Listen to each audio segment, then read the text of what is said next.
welcome back to the Geriatric Momma podcast. My name is Ashley Bailey Farley. I'm your host, but you can call me the Geriatric Momma. I am so excited to have you here today, but of course, I wouldn't be here if it wasn't for my homegirl and producer, Claire. How are you doing today? Hey, Ashley, I'm doing great. I am so pumped for everybody to hear the interview that we're about to drop. It was amazing. It's such a good interview. It's actually with my cousin / big sister, Bianca. She is so wonderful. Actually, she's going to kill me for saying this, but I started shaving my legs because of her because she's a couple years older than me. We're in that older millennial group, and I saw her shaving one day, so I was like, I'm going to shave it now. I'm a leg shaver because of my cousin Bianca. But she gives a great advice that has really, really great insight into what it's like to be a geriatric mama and balancing your life and your career and being prepared for the unexpected when it comes to pregnancy. So I think we should just jump into it. Let's just get right into this interview. Let's do it. Check it out and enjoy. Hey everyone, welcome. I am here today with my cousin Bianca. I'm so excited to have you here. Welcome, and thank you for being here.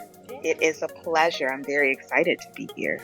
Bianca is like my cousin that's like my / older sister because I go to her for just about everything and anything that pops up in my head. I'm like, what do you think about this? And she's just like...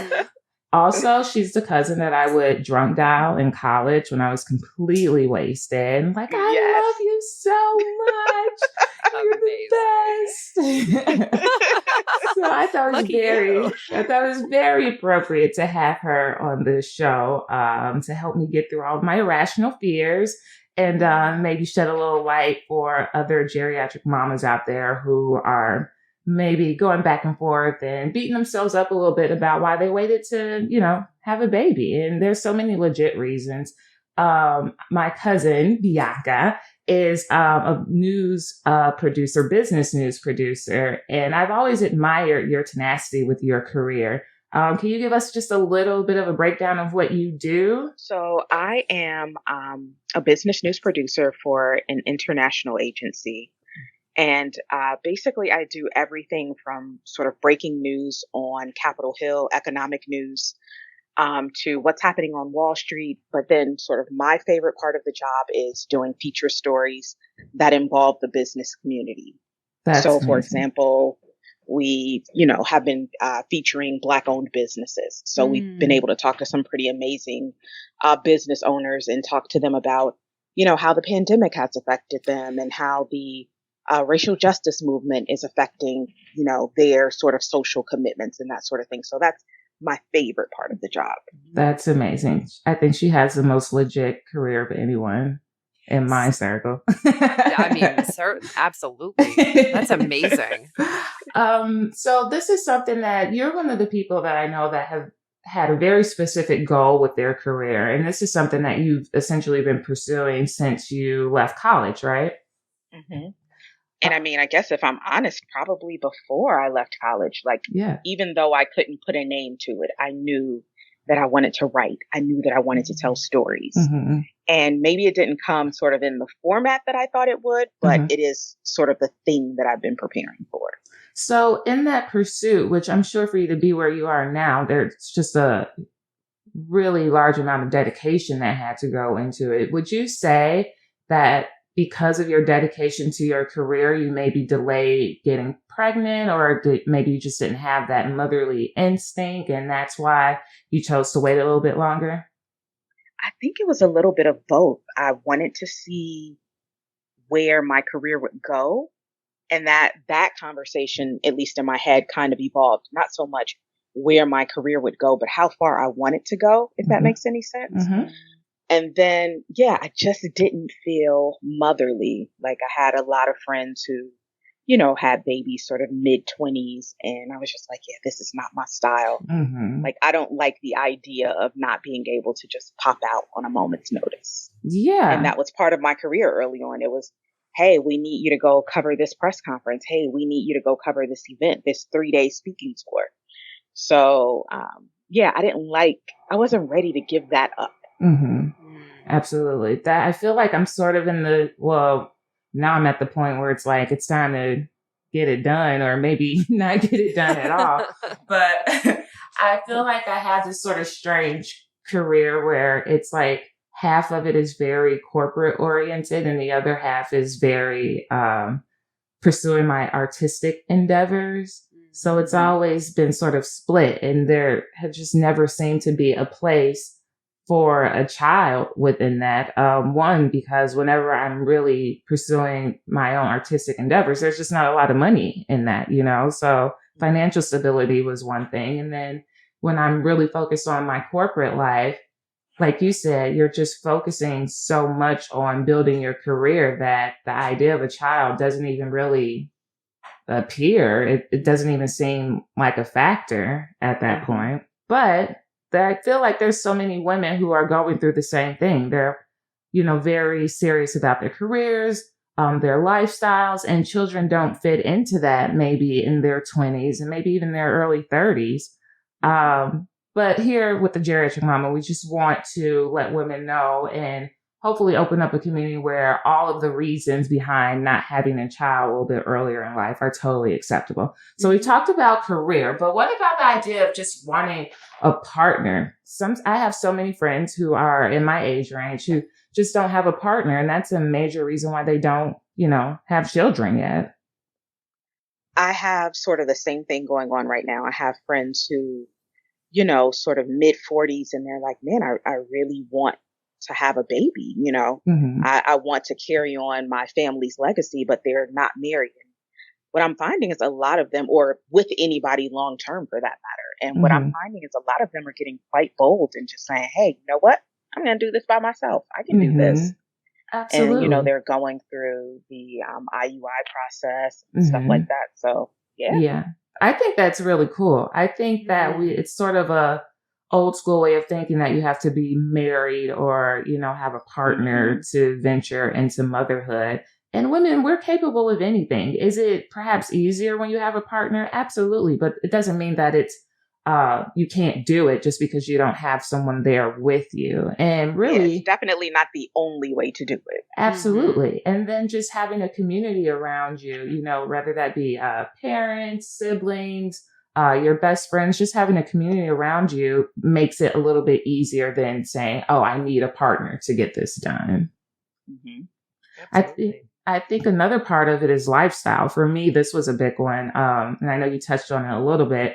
I like to go out and get dressed up and party and go dancing and travel and drunk dial your cousin or whatever it is. Yeah, and drunk dial my cousin. I genuinely enjoy doing those things. And there's just no way that a baby, you know, at the time really fit into that. And as I'm looking to, you know, go into motherhood, I'm kind of scared of how life will change once that happens. It's just like, how do you still have fun when you're pregnant or after the fact when you have a baby? Do you feel like that's something sort of, is that realistic? Am I just being irrational? Well, I think that was the answer, right? No, I think that a support system, you touched on it earlier, a support system is crucial. You need to have, you know, whether it's friends or family who will understand your need to maintain that part of yourself. That's who you've been all this time. So, you know, when another little person comes into the picture, of course you'll do things differently.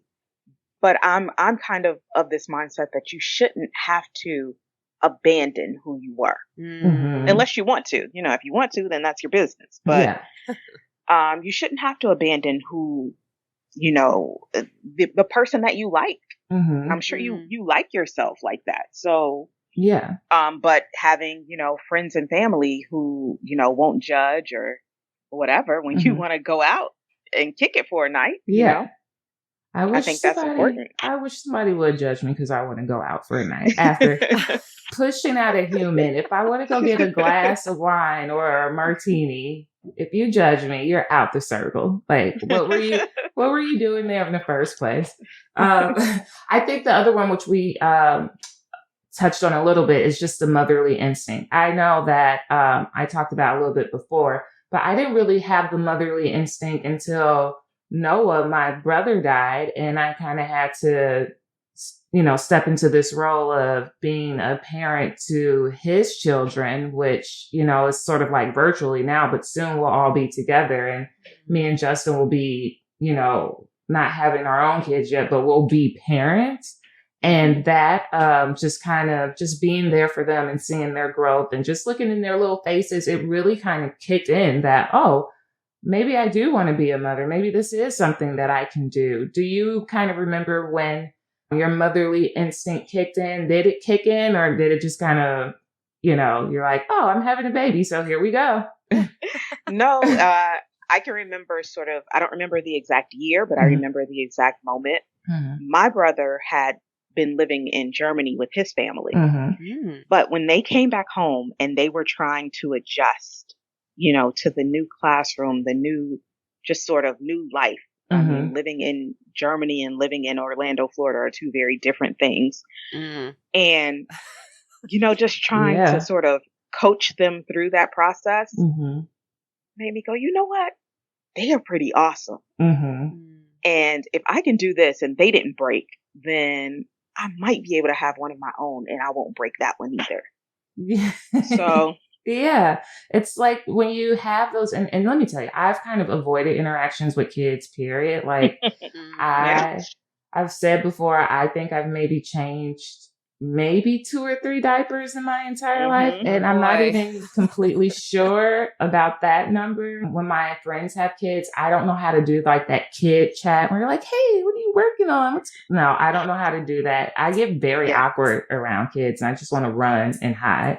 I will tell you, I had a similar moment actually with your niece and nephew. When I first met them, and Noah was like, oh, you can hold her. And I was like, oh, no, thank you. No, no, no. And this was even after, I sort of had my revelation with my own niece and nephew. I was just like, yeah, maybe not. He was like, you can hold her. She's fine. She's completely fine. I was like, oh, no, thanks. I'm good on this. Like, I don't know what to say. I don't know what to do. Yes. I just end up holding them and like kind of like bouncing them in the air, like, oh, this is fun. With them stretched out in front of you.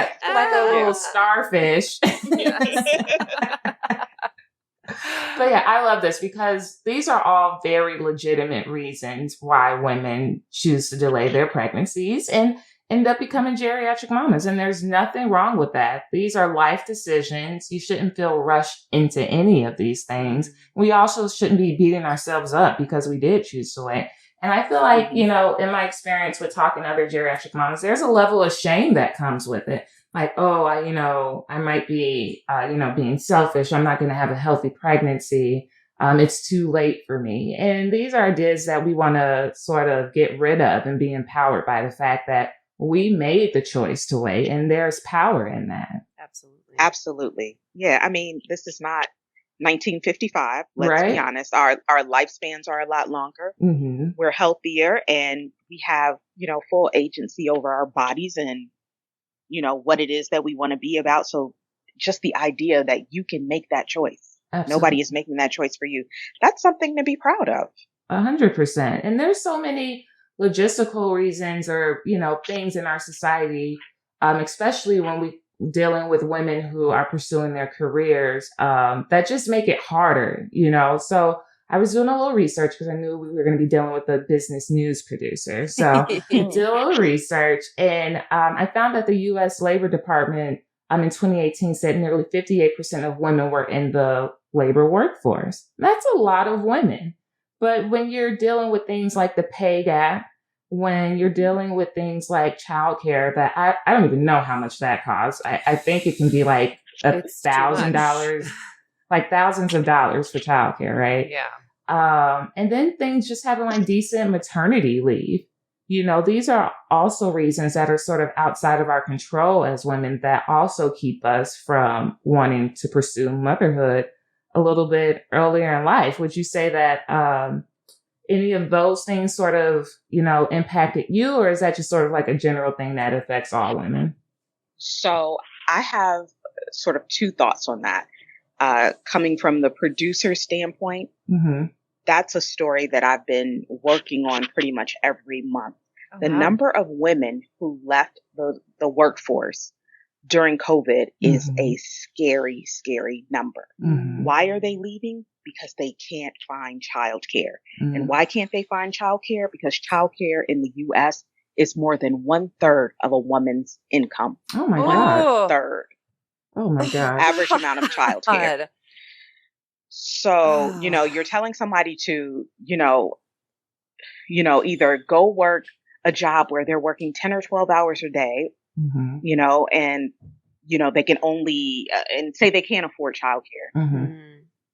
Daycare facilities are only open from like 9 to 5. So, you're working till 8 o'clock, then what do you do? And then further, you have the mom who might be working a minimum wage job, still working that same amount of time, and they can't afford that. They can't, it doesn't make financial sense. So the system in this country, I mean, as with other countries, is pretty messed up when it comes to how they treat parents. Yeah. And then the other thing I will say from a personal standpoint, while I feel pretty financially secure at this point in my life, I mean, I know that it could all go away in an instant. So I'm very thankful for where I am and the stability that I have. Well, we love a financially stable queen. That's right. But I think, the thing that stressed me out when I was pregnant was I did not have any maternity leave. There was no such thing as maternity leave. What? And in the U.S., unless you work for the federal government, a company is not required to give you paid maternity leave. Oh my God. They can tell you, yeah, of course you can take that time off. You have family leave, but they're not required to give you paid maternity leave. And some places, the best you might get, or I believe sort of the average that you might get would be 2/3 of your salary for maybe 4 weeks. And I can tell you 4 weeks after having a baby, you are not ready to go back to work. No. Unless you are loaded and you have, resources out to yin yang. Like you're not ready. But even I would imagine That's your downstairs insane. alone is not ready to go back to work. Yeah. Like the girlfriend is- can't yes. be ready. Ooh. 6 weeks. Oh my goodness. Yeah. Wow. So I think I was covered for maybe 6 weeks. I think I got like 2/3 of my pay. And then after that, I had to start using vacation time. I had to, you really have to plan to have money saved up. And in some places, you don't earn vacation time if you're not working. Yeah. So that just seems so unfair. I don't even know how else to describe the fact that you would have to use your vacation days so that you can take care of your baby. Like in an ideal world, like how long do you wish you would have had with maternity leave? So the unique perspective that I have on that right now is because of COVID. I think, ideally, I wish that I had 6 solid months. And the reason I'm saying because of COVID, now I have sort of a clear picture of that is I think I got maybe, through my savings and that sort of stuff, I was able to take 4 months off with my daughter. Okay. But because of COVID, her school closed. Right. So she was at home for a pretty good chunk of time. Yeah. And so that let me know that, okay, 6 months is probably a good cutoff point where, your kid is aware, your kid knows you, and, they'll miss you when you're gone, but they probably won't freak out too much. It's sort of, I think 6 months was a good cutoff to me. Was it hard for you when you had to like put her in daycare? So, simple answer, yes. She didn't go to daycare until she was 18 months. Oh, okay. And that was hard. Like I took the day off and everything and I wanted to stay with her, and they were very much of the mindset that you drop them, you tell them that you're leaving, you tell them that you'll be back, but don't linger. Yeah. And so that was really, really hard for me. And so I was like calling during nap time and calling during lunchtime to make sure she was okay. Oh my gosh. But when I went back to work, we had my husband's mom would come over, but then also we hired this really lovely lady who at this point, I look at her as my daughter's sort of third grandmother. She stayed with us, or not stayed with us, but she came over, 4 days out the week, 3 or 4 days out the week, and just loved my daughter like she was hers. So got very lucky in that regard. So I never felt too sad when I went to work or anything like that when she was here. One thing that would happen is when I would come back home, my daughter would be like, "Oh, you're here? Okay, bye." I'm going back to play with my friends. She's like, "I've got business I'm taking care of." But that's the motherhood side of the conversation. But yes, I think 6 months is probably, to me, was a good time to be away, learn this new person in your life, and not get too hungry for the outside world. It was just enough time. So when I went back to work, I was sort of ready.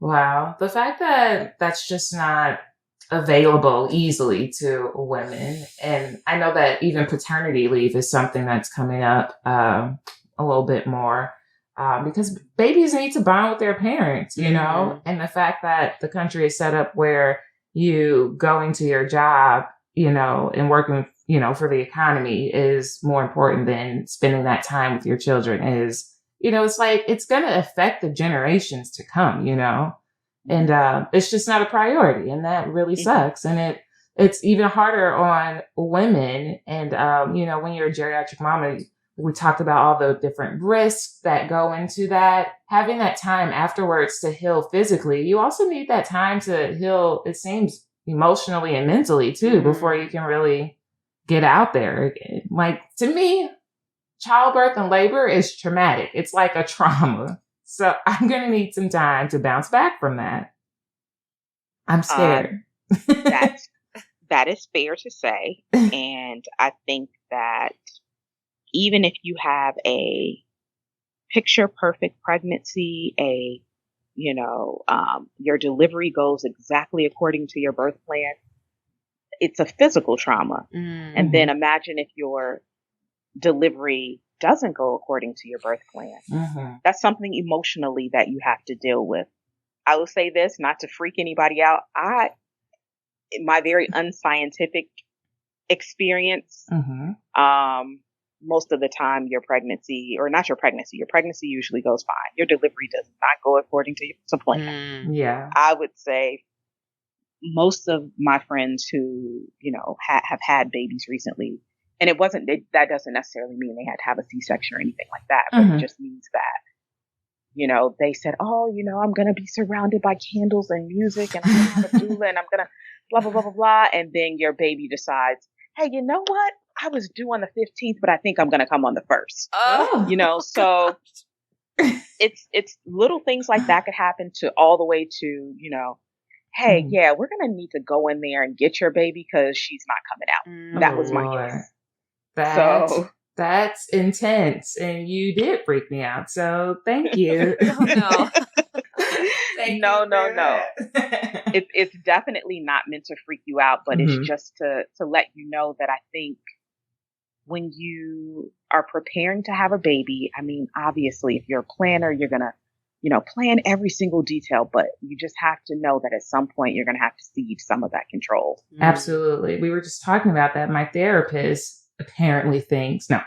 told me that I definitely have control issues. I try to control everything. And I'm coming to terms with the fact that when I do get pregnant and go on this journey, I don't even know how much of it I have control over, maybe just like my health and what I'm eating and working out.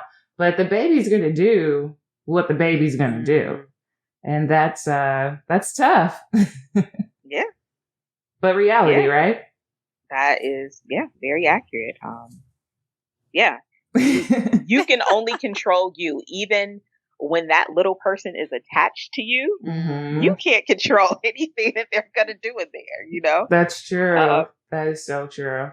Okay, so now it's time for some of my petty questions. Are you ready? Hit me. All right, so there's a little rumor that there's a hormone that makes you forget the pain of childbirth after you deliver. So, do you remember childbirth? So here's the thing. I had heard that little rumor before, and I think it's something that they tell you so that you are not freaked out. I think it's true. But I remember that rumor, and part of me also having control issues and part of me also wanting to produce every single element of my life. When I was going through the delivery process, I had a C-section. And when, they started working on it down there, I said, you know what? I'm high out of my mind right now, but I'm going to just remember this one thing. I'm just going to remember this one thing, and that will describe what it was like for me. Mm-hmm. So while I don't, you know how sometimes you can like remember a feeling, like how something felt? Yeah.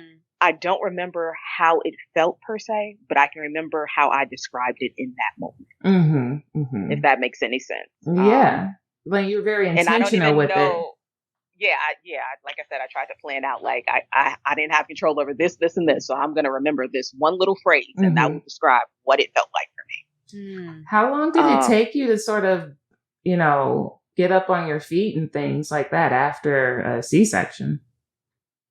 So they have you sort of on very limited duty. Like you barely need to pick up your baby when you have a C-section. Mm-hmm. Like they have you on that for like about 8 weeks. Oh, wow. Oh, wow. And the thing that they don't tell you, or at least that I didn't know, is you are so full of, fluid, like the IV and stuff like that. Sure. That eventually your extremities swell up very badly. Oh, no. And so that's so if you are inclined to move around a lot, that swelling will probably stop you from moving. Oh, no. But look at you. You did it and you're here and you're such a boss. Yeah. And I love that. Okay. Next question. Is it true you pee on yourself a lot during and after pregnancy? Let's see. I don't think I peed on myself during pregnancy. I mean, I had to pee a whole lot all the time. Kind of the gift and the curse. My desk was right by the bathroom. Oh, so nice. That helped a lot. But no, I didn't pee on myself during pregnancy or after. I have this friend, every time she would laugh while she was pregnant, she'd pee on herself. And I'm just like, girl, what is going on with you? Yep. The struggle, right? Yeah. So you both know me fairly well. My mother-in-law is like so big on natural childbirth. And it's terrible. I get why people do it, but I think I'm sort of an epidural girl, like strap me down before I even get to the hospital. Strap you down. And just pump it in there because I don't want to feel anything. Like, what are your thoughts on natural versus an epidural?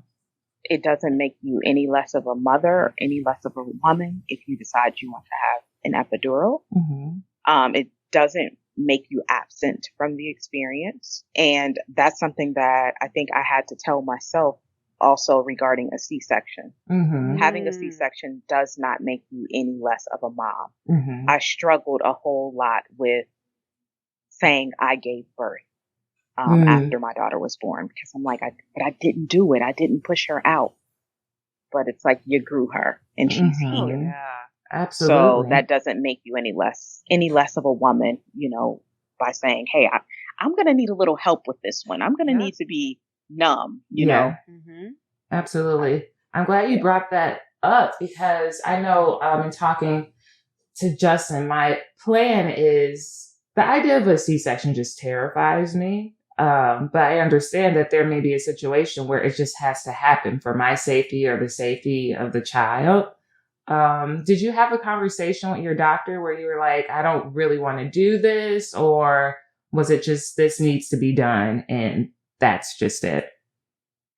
So my doctor was a very, very low-key, soft-spoken woman. Mm-hmm. I mean, she was a boss. She was very thorough, but she was super low-key. So I was due on July 18th. Mm-hmm. And I don't know how much you know about sort of just the process, but as you get closer, you start going to the doctor every week. Mm-hmm. And as I was going to the doctor every week, she was saying, yeah, you're not dilated.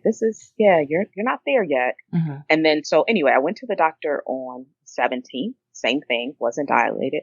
Went on the 18th, still nothing. And she said, okay, you're going to need to come back again tomorrow. So when I came back in, long story short, my mom is in there and she's like saying, why don't you go have a nice lunch and then just come meet me at the hospital? And then I'm like, okay then. Mm-hmm. And so she goes, and I missed all of this, but apparently she said, hey, we're going to try to induce you, but, we don't know what's going to happen because you're not dilated. So that might be a lengthy process. Get to the hospital and she's just like, yeah, we can't even start giving you the drugs that will really get the show on the road because your baby's heart rate is all over the place and you're losing fluids. So, and again, she's saying this like, today is Friday and on Monday it's Memorial Day. She's saying it just very, very easygoing, tone. And she goes, why don't you go ahead and just get dressed for me? I think we're going to take you down for a C-section. Oh, wow. Because we can't do this with her heart rate going like this. Wow. Oh, no. So then did you have to call like your husband and say, get over here? And you said Auntie was there? Yeah, she was here. My mom was here. Of course she was. And my husband had gone down to the car, like just from that initial sort of check-in at the hospital to, her having this conversation with me. He had gone down to the car to get something to eat. Oh, no. And by the time he got back up to the room, I was already in sort of the sterile section of the hospital in the room where they were going to perform the C-section. Oh, so it was a really quick sort of thing. It was quick and she was calm. So that you didn't have a whole lot of time to process it. Yeah. And they're leading up to that. The thought of a C-section just had never occurred to you. It was just like, in this moment, this is a step that we need to take. Yep. Not something that ever crossed my mind. Nope. Oh my God. So that really speaks to what you were saying earlier. Like, you can have a birth plan, but whatever is going to happen is going to happen. Mm-hmm. And you just got to go with the flow. Yeah. I have a really good friend who, she had a whole birth plan and she had met with a doula and the doula was going to be in there with her and everything. She went for a checkup and they were like, no, we need to do this now. We need you to go to the hospital. Oh my And then goodness. they were like, okay, we're going to just keep you here and we're going to try to keep you on bed rest. And then it was like, no, that's not the best idea. So she ended up her doula, stuck around, but she couldn't really do anything. She couldn't really set that scene that she had in mind, Gosh. So you have to be flexible when you're like going into that last trimester, because it's real. Whatever the universe has for you, that's what's going to happen. And that's why I was saying, I've said before, and people are usually shocked by it. Like, I didn't read a whole lot of stuff during my pregnancy. Maybe somewhere in the back of my mind, I knew that it wasn't going to, go exactly according to plan. But I didn't read a whole lot of, this is what's going to happen when, in this month at this time. Yeah. And maybe that was a good thing, Yeah. Because you program yourself to think a certain thing and then that doesn't happen. And with me and my anxiety, I'm already going to be anxious. I don't want to add on to it with thinking I know what's going to happen and completely freaking out if it doesn't happen that way. Oh my gosh. The things that women go through. Okay. So I have a fun question. What was your biggest craving when you were pregnant? Sauce. Sauce on everything? So I'm a good old Chicago girl, forever and always. Yep. And I, love Chicago style pizza. I know most people don't think it's pizza; they think it's pie, and it has sauce on top, and it's weird. Blah blah blah. I like sauce. I liked it before I was pregnant, and then when I got pregnant, I probably had some sort of marinara sauce every day on something, just anything. Yeah, and then it would make sense. It wouldn't be some marinara sauce on ice cream or anything like that. It would be pasta or pizza or whatever. I thought you were going to say the Chicago mild sauce that we put on like chicken and fries. You know what I'm talking about? That tangy sauce. Ugh. Yeah, like tangy, thick, but not chunky pizza sauce. Yeah. And I will tell you, my last couple weeks at work, I should probably be embarrassed of it. I didn't have to be at work until like noon. When I was in my Uber, I would be pulling up Uber Eats so that I could order a pizza with extra sauce to greet me at the front door at work when I got there. And I think I probably did that like every other day for 2 weeks. I love it. That's amazing. How long did you work? Like what point were you when you decided that I'm going to stay home now? So again, because the maternity leave situation was a little bit, Yeah. I went into the office every day until June 30th. And I can remember on June 30th saying, like, I was on the metro crying, like, I can't do this. This is too much. And I felt so weak and so pitiful. Like, are you kidding? What do you mean you can't do this? People do this all the time. Yeah. But I cried, and I'm not a crier. So that was weird for me. I cried and I cried and I cried. And I asked my boss if it was okay that I wanted to keep working, but could I work from home? Yeah. So I worked from home until July 14th. Oh, wow. That's Friday, July 14th. My daughter came on Wednesday, July 19th. Oh my gosh. I mean, you worked up right until the very end, though. That's still commendable. So no nesting, no nothing. Yeah. It was weird. Oh my gosh. Women are so powerful. This conversation, I feel so inspired. It's just like whatever we put our minds to, we can totally do it. And it's so much better when we have a community, which is what we're really trying to build here with the Geriatric Momma, where we can just, go to people and say, how did you deal with this? And, knowing that all of our journeys are completely unique.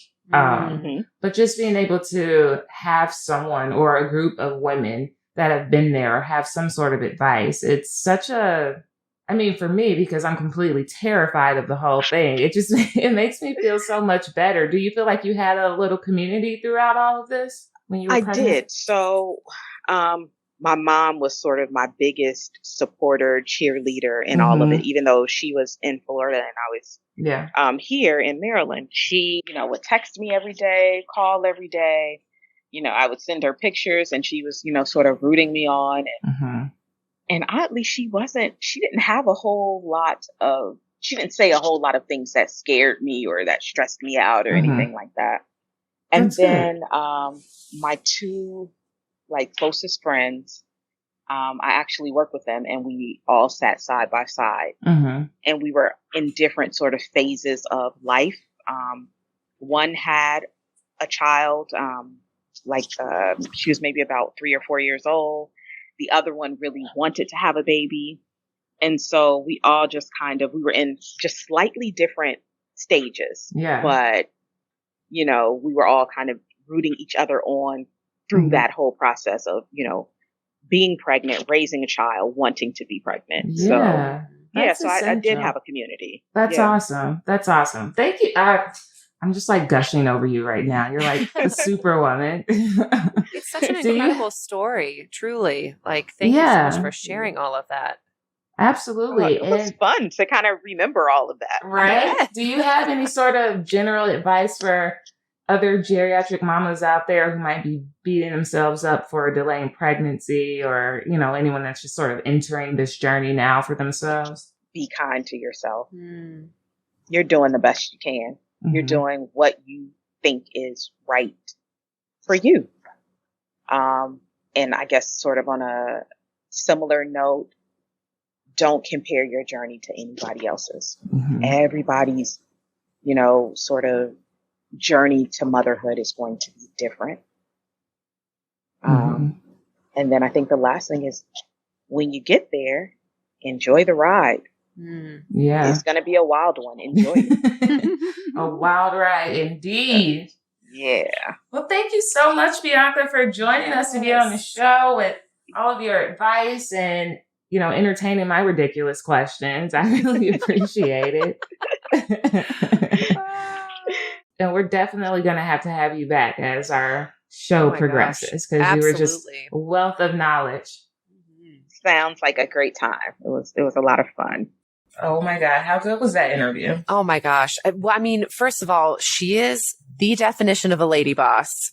Oh my gosh. So inspirational. Total boss. Total boss. Oh yeah. You know what? Not even just lady boss, just boss. I take that back Yeah, she because is you a know boss. what? We can just be bosses. We don't have to put the moniker of lady before that. So shame on me. Yeah. But hey, it's okay. You know what? When you are, rocking out your career and you are pregnant, I mean, when she talked about being on the metro and just feeling weak, I got teary-eyed because it's just, I know that feel, not that specific feeling, but that feeling of just pushing yourself to the point where you're like, I don't think I can go anymore. Like I have to take this moment to just take care of myself, and I have to make the hard decision, which was in her case having to say, look, I need to work from home at this point, which, when you work so hard on your career, the last thing you want to do is appear weak in any kind of way, even though there's no weakness in anything that she did. No. And then after all that, to be surprised by the fact that you're going to have a C-section, and that wasn't your birth plan and not even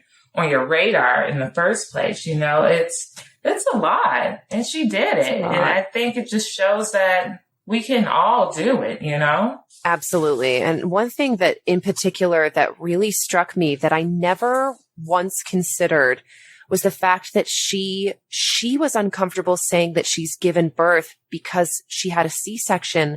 And in my brain, I thought, I never would have, I've never thought that. I never would have discredited a woman for not giving birth because they had a C. You're still absolutely giving birth. It's just in a different method. Yeah. And I'm so glad she said something. Absolutely. And it's the way we beat ourselves up. It's like all these things that we do to ourselves, but a lot of that comes from the world around us, like you were saying, just like when we see social media and we see movies and TV shows and we think that's the way it's supposed to be. And if it's not that way, then there's something wrong. It's just not the truth. This is a very specific journey for all of us. And however we get to, from point A to point B, that's totally fine. And there should be no shame in any of that. No, absolutely no shame. I do have a fun question for you though, Ashley. Yeah. Are you ready?